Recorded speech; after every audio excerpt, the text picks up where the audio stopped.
Halo guys, nama gue Stefan dari Stef. Nah, kembali lagi di channel yang isinya budget teknologi semua.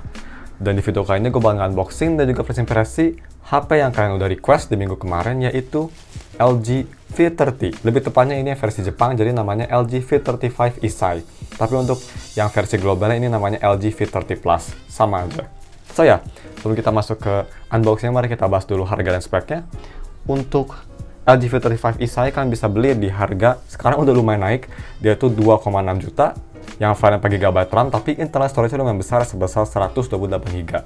Sayangnya ini udah jadi 2,6 juta karena sebelumnya tuh gua beli yang ini, tapi salahnya udah sold out. Ini tuh harganya 2,3 juta aja. Tapi ya gue bakal tetap taruh linknya di deskripsi kalau misalnya kalian mau beli HP ini.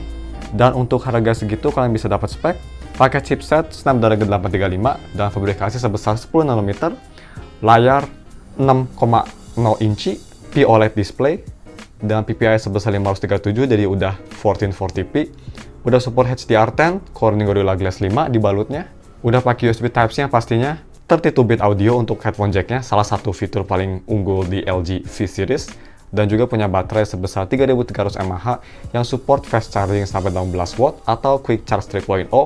Jadi ya itu dia spek singkatnya. Oh ya, dan ini juga udah support NFC yang pastinya. Langsung aja kita unboxing, tapi sebelum itu kalau misalkan kalian suka video ini, jangan lupa like dan subscribe, terus juga follow IG gue di @steftech kalau misalkan ada pertanyaan mengenai produk ini atau kalian ingin ngasih saran ke gue mau review HP apa selanjutnya.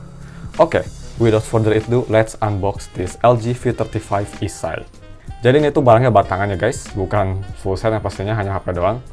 Dan mungkin kalian bingung karena biasanya tuh LG V35 kalau misalkan kalian cari di GSM Arena itu tuh pakai chipset 845. Tapi karena ini tuh versi Jepang, jadi V35 ini tuh lebih sama dengan V30 Plus speknya, mirip dengan HP tersebut, bukan V35 global. So ya, langsung aja kita buka bubble wrapnya. Dan kalau misalkan kalian beli HP yang gue review, biasanya gue ngejual HP ini sehari sebelum unboxing atau pas hari H unboxingnya keluar, gue bakal jual HP tersebut. Jadi ya, gue juga udah taruh link di deskripsi toko gue di Tokopedia. Oke, bisa kita lihat, jadi gue tuh beli yang warnanya biru, midnight blue. Dia tuh ada dua warna, warna hitam sama blue. Ini dia HP-nya, mari kita pinggirin dulu. Lumayan kecil sih, 6 inci. As always, karena ini HP second, mari kita semprot dulu alkohol biar nggak kena UV virus atau coronavirus. Langsung aja kita semprot bagian belakang dan bagian depannya.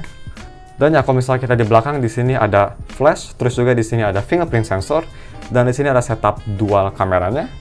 Yang si main kameranya itu punya megapiksel sebesar 16 megapiksel dengan f1.6 yang udah support optical image stabilization tapi masih 3 axis. Dan untuk kamera keduanya berperan sebagai ultra wide sebesar 13 megapiksel dengan f1.9. Terus kalau misalnya kita ke depan, di sini ada front facing kameranya yang for some reason kecil banget megapikselnya, hanya 5 megapiksel dengan f2.2, tapi udah bisa nge-record video sampai resolusi 1080p 30 fps. Oke, langsung aja kita inspect bodinya. Untuk bagian belakang, ini lumayan mulus, cuma ada sedikit lem di sini tapi gampang, tinggal dihapus aja. Ini kayaknya bisa dihilangin. Yap, cuma ada bekas lem. Terus di sini ada logo B&O Audio. Ini tuh company audio yang lumayan terkenal, lumayan high quality.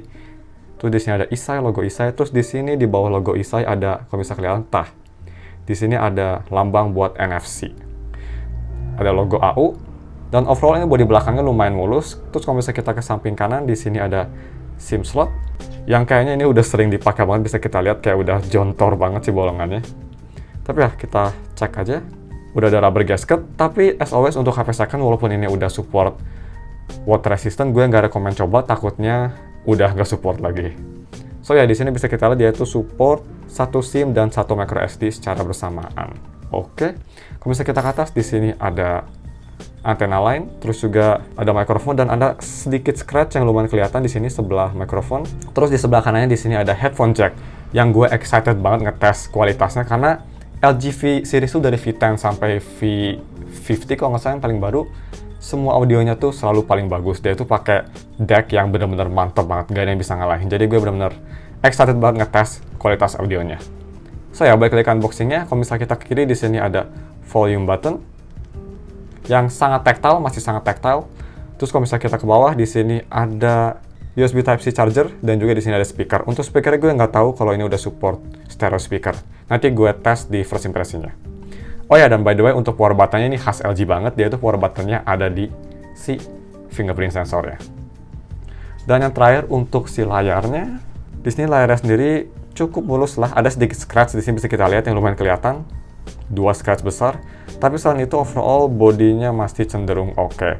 Yang menurut gue ini scratch di sini tuh bisa jadi hal yang bagus atau hal yang buruk. Hal yang buruk emang kelihatan jadi lumayan scratch banget, lumayan bekas banget. Tapi hal bagusnya ini berarti layarnya bisa jadi belum diganti. Jadi belum pernah dibongkar. Very nice, tapi ya langsung aja kita nyalain HP-nya. Bam, Isai, powered by Android. Isai itu apa ya? Kalau misalnya kalian tahu arti Isai di V35, komen di bawah. Oke, udah di home screen. Dan as always, gue bakal setup dulu si LG V30-nya atau V35 Isai. Dan nanti gue bakal balik lagi as always dengan first impresinya. I'll see you soon. Oke guys, udah gue setup HP-nya dan langsung aja kita ke si fingerprint dan Face ID speed-nya. Yang pertama fingerprint langsung aja kita tes. 1, 2, 3. Kita tes lagi 1, 2, 3. Dan yang terakhir 1, 2, 3. Yap, untuk fingerprintnya sangat cepat dan juga sangat akurat, no problem, responsif banget. Next, untuk si Face ID-nya langsung aja kita tes. Double tap. Bam, langsung kebuka. Kita tes lagi. Double tap. Kebuka, dan yang terakhir 1, 2, 3. Yap, untuk Face ID-nya juga sama kayak fingerprint, cepat dan juga akurat banget. Tapi as always, gue nggak rekomend kalian pakai Face ID karena nggak bakal sama kalau misalnya mau dibandingin pakai fingerprint. Dia itu cuma pakai selfie kameranya aja, jadi nggak bakal aman. So ya, stick to the fingerprint sensor. Next, mari kita cek si software versionnya. Kalau misalnya kita ke setting, terus scroll ke bawah, ke system, about phone, software info, di sini bisa kita lihat dia udah pakai Android 9 Pie dan security levelnya di Maret 2021. Maksud gue 2020 bang, 2021. Dan security levelnya di March 2020. Jadi ya, ini emang udah outdated, terus LG juga nggak bakal ngasih update yang paling baru. Tapi at least security patch-nya masih lumayan baru lah di tahun 2020. Dan untuk UI-nya sendiri, ini UI-nya khusus LG, jadi bukan stok Android. Yang personal gue nggak lumayan kesel sama UI-nya. Ini lumayan smooth dan lumayan enteng. Nggak kayak Samsung One UI yang berat. Masih ada aura-aura stok Android-nya, which is very nice. Terus juga yang gue suka dari HP ini, yang jarang banget ditemuin di HP lain, yaitu si haptic feedback-nya. Ini vibration motornya menurut gue one of the best. Kayak hal-hal kecil aja, hal-hal kecil cuma kayak nge-swipe notifikasi, itu tuh ada haptic feedback-nya. Kerasa kayak vibrasi ngilangin kertas gitu. Realistik banget. Terus juga kalau misalnya kita ke setting, terus ke notifikasi, atau apapun, settingan apapun yang ada slider switch-nya, yang kayak gini nih, kalau misalnya kita ke notification, terus ke apps, semua setting mau di aplikasi apapun yang ada kayak switch kayak gini, kalau misalnya kita klik switch-nya, itu tuh kerasa banget si switch-nya kayak matiin. Kerasa kayak kalian kalau misal matiin switch di real life, itu tuh vibrasinya bener-bener realistik banget sama enak banget kerasanya. Jadi ya, ini menurut gue vibrasinya S-class banget. So next, mari kita tes si keyboard touch delay-nya. Ada touch delay atau enggak, langsung aja kita tes. Oke, untuk touch delay-nya ini gak ada touch delay sama sekali. Very nice, layaknya HP flagship. Jadi untuk ngetik keyboard masih kerasa responsif dan gak ada masalah. Overall enak banget dipakai. Next, mari kita lihat si DRM info-nya. Kalau misalnya kita ke app drawer, terus ke DRM info, where are you? There you go. DRM info. Bam, LG V35. Di sini bisa kita lihat dia udah pakai security level di Widefine L1 dan juga sudah support HDR10.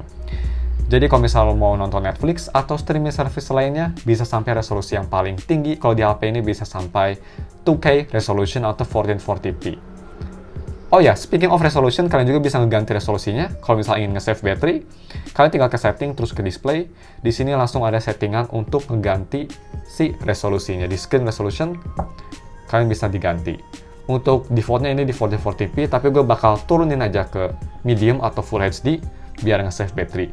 Dan gue juga rekomen kalian turunin ke Full HD karena untuk layar segede gini menurut gue kalian gak bakal ngelihat benefit yang kerasa banget kalau misalnya dinaikin ke WQHD atau 1440p. Oke, sebelum kita masuk ke tes kameranya, kalau misalnya kalian ingin wallpaper sama lock screen yang ada di HP ini, gue bakal taruh linknya di deskripsi. Tapi ya, langsung aja kita ke tes yang terakhir, yaitu kamera quality-nya. Dia punya dua kamera, yang satu itu berperan sebagai ultrawide. So ya, pertama kita tes ke figur dia di bawah menara Eiffel atau Eiffel, whatever you call it. So ya, langsung kita foto. 1, 2, 3, ini pakai main kamera biasa. Bam, dan ini pakai ultrawide-nya. 1, 2, 3. Ultrawide-nya memang kelihatan sedikit lebih soft ya gambarnya dibanding main kameranya. Tapi kita tes ke satu gambar lagi, atau ke satu objek, figur Reinhardt Overwatch. Pertama, normal. Dan yang kedua, pakai ultrawide-nya. Bam. Yap, ini ultrawide-nya emang luas banget sih, keren banget. So ya, ini dia sampel-sampel fotonya juga, gue bakal tampilin lagi di B-roll, biar kalian bisa nilai kualitas fotonya lebih detail dan lebih spesifik. So ya, here you go guys.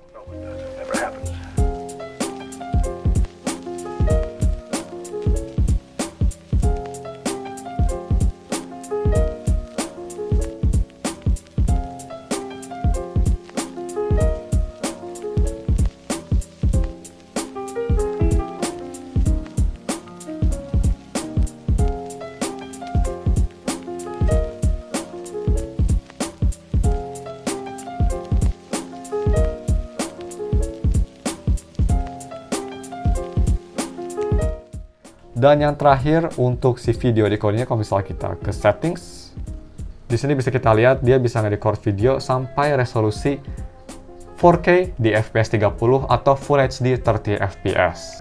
Cuma bisa kita lihat kalau misalnya di resolusi 4K, dia itu nggak ada stabilisasi. Hanya sampai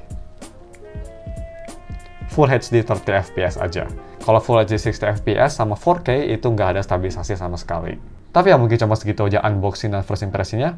Yang pastinya gue bakal buat full review-nya, jadi stay tune.